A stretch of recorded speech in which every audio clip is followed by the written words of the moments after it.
দর্শক সবাইকে স্বাগত ভোলা ফিশিং বাংলা ইউটিউব চ্যানেলে। আপনারা দেখতে পাচ্ছেন এখানে বোয়াল মাছ, চিংড়ি মাছ, তারপরে ছোট চিংড়ি মাছ, বিভিন্ন ধরনের মাছ রয়েছে। এই মাছগুলো নদী থেকে ধরা হয়েছে।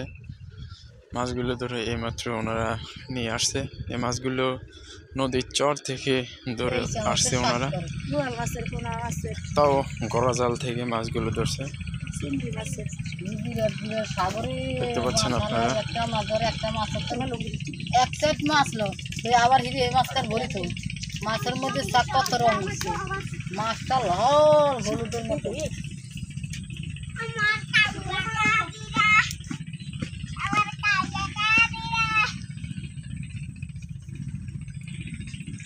হাতে পড়ছে হাতে জালে ধরা হয় না।